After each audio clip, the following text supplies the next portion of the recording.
The Lathrop City Council met on Tuesday, April 20th, and tackled an agenda packed with more than 30 items. Joseph McCliney was on hand for the meeting and gave the council a report on prior money management by the city. He stated that Lathrop could have saved approximately $200,000 in interest payments on 2 separate sewer projects had they utilized the state-ran revolving door fund. Lathrop Mayor Jim Crenshaw expressed his interest in using this fund should the city decide to purchase a new water tower, a need that Mayor Crenshaw has emphasized in recent months. Also during the meeting, Corey Strider reported to the council on construction progress at the Gopper Community Center.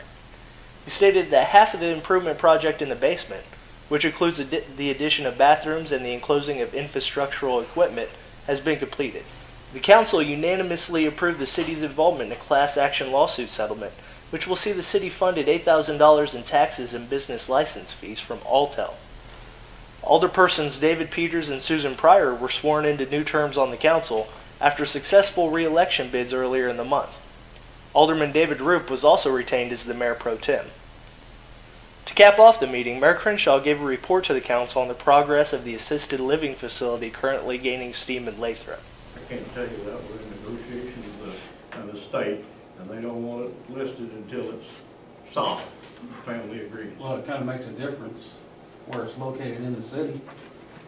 What difference does it make as long as it brings in money and jobs?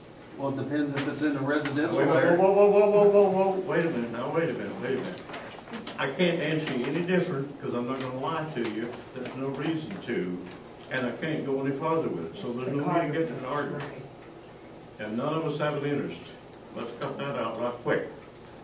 None of us have an interest in any of those lands or any connections to them at all. We've got perhaps 2 sites we're Let looking me at. ask a question. How could it be non-profit if you're going to let the public come in and buy and do? Do what? You said the public's welcome to come in? Mm-hmm. How could it be non-profit then? Well, it's just like any not-for-profit business. There's not-for-profit hospitals in Kansas City. It goes back into the corporation. If you're having a doctor, a beauty shop, a barber shop, it's non-profit? They're renting the spots. They rent the spot. renting We the don't spots. have anything to do with their practice, absolutely nothing. And that money is documented, therefore, because of the rental agreements, and it's documented and audited and goes right back into the corporation. Nobody can touch that money. And that's the only money that's there, is the rentals. And there was a question raised on 501c3 that it was illegal. It is not. That's 1/40th of the budget. The law says if it is an appreciable amount, then you can't do that in a not-for-profit. 1/40th is not an appreciable amount of budget. We've already been through that. We've hired Lathrop & Gage in Kansas City, and they're one of the best law firms in the business. They've got 350 lawyers in one building. Joe has also helped us greatly. He's been prime counsel, we've been secretary. So we're comfortable. Any more questions? I have a question. Yes, ma'am. You have this nursing home up here. Why would you not perhaps I know you can't tell me, and I've heard things, so that's okay. That's beside the point. But why could you not go ahead and consider using that as opposed to getting something else? I can answer that easily. We went to a professional engineer. He came out of St. Joseph, and he wrote a typewritten report. It's not on the back of the shoelace. And he said it'll take you $625,000 to bring it up to standards because it's been closed so long. Now, I'm not going to run the property down. He said that isn't the point. For what you're trying to do here to meet state regulations, i.e.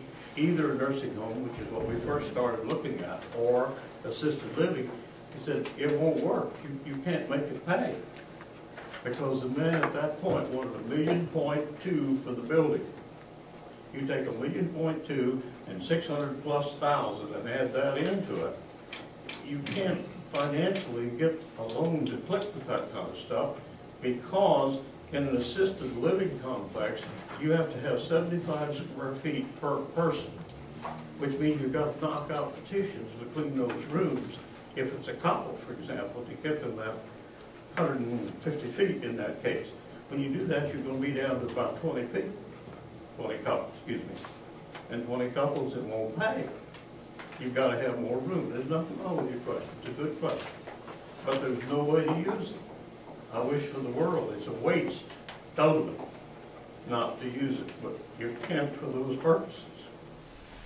After Crenshaw's report, Alderman Roop asked why the council was being updated, with the mayor replying that the council may have to in fact address zoning issues with the facility. The next scheduled meeting for the council is Tuesday, May 18th. For more on this story, check out this week's issue of the Clinton County Leader.